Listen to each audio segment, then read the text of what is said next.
আপোনাক চাব কাৰণে খুব ইচ্ছা আছিলে, চাব কাৰণে যাব পালো নাই। কেতিয়াও নেমাতো দে য'তে আছা থাকাটো যোৱাই যদি মই আশা কৰিছোঁ আপুনি কি শান্তিত থাকিব। মই এইটো চবৰ কাছে মই হাত জোৰ কৰি অনুৰোধ কৰিছোঁ। জুবিন দা, তুমি এইটো কি কৰিলা? আজি তুমি অসমখন এৰি কিনে তুমি গুচি গেলা। তুমি এইটো ভাবিছা নেকি আজি তুমি গুচি গেলা, মোৰ লচলা এটা গৰীব মানুহ কি গতি হ'ব? তোমাৰ ভিতৰত কোনো না আছিল হিংসা, না আৰু আছিল কিছু। মই সেইটো কথা সুধিম, ইমানদাৰে মানুহ কেতিয়া থাকিব নোৱাৰে। আজি মোৰ দুখ সেইটো লাগিছে। আজি কিন্তু আপোনাৰ চাত আপোনাৰ লগত বহুত লোকজন আছে, বহুত পাব্লিক আছে। আজি আপোনাক পূজা কৰি আছে, আজি আপোনাক ভক্তি কৰি আছে। কিন্তু এইটো আপুনি ভাবিছে নেকি যে আজি আপোনাৰ লগত আপোনাৰ ওচৰত এটা মানুহ যাব নোৱাৰে? পূজাই কৰি আছে।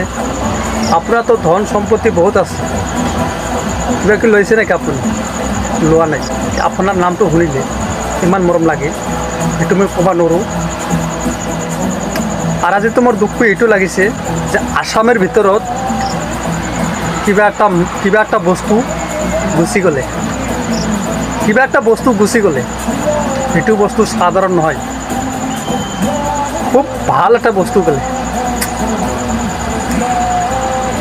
কিন্তু ইমান দিনৰ পৰা ইমান এটা বস্তু সেইটোৰ ভিতৰত মানে এটা কথা আছিলে যে আমাৰ অসমৰ একটা স্মৃতি, এটা কথা আৰ তাৰ লক্ষণটো খুব মনত পড়ে যাব, কেতিয়া ভুলবা নোৱাৰোঁ।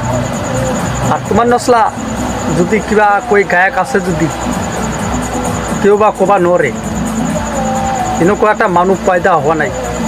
আপুনি যিখানি মৰম দিছে পাব্লিকক, আমাদেৰ মুসলমানেৰ আপনাৰ জাতীয় মানুষ, সেইটো মৰম কেউ বা দিবা নোৱাৰে, কেতিয়া দিবা নোৱাৰে।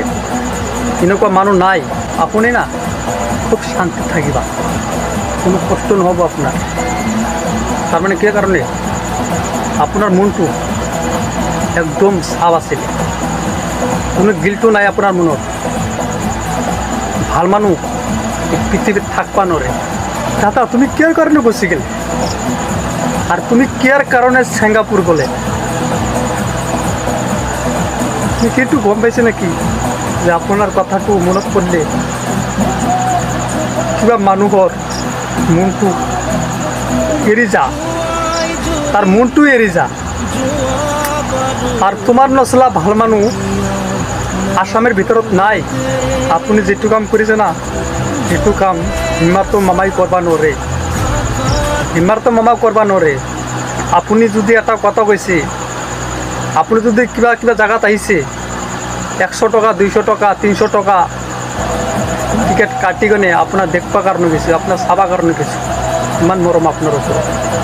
আর সেইটো মানুহ আজি কাক দেখবা যাম, আজি কাক দেখবা যাম? আর তো মানুহ নাই না। আজি একটা কথাই ভাবিম,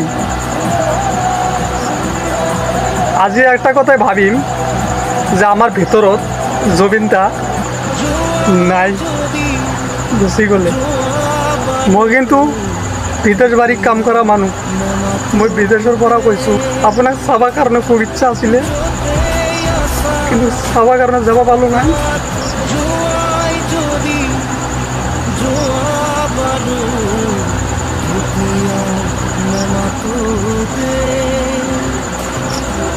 মই আশা কৰিছোঁ আপুনি কি শান্তিত থাকিব।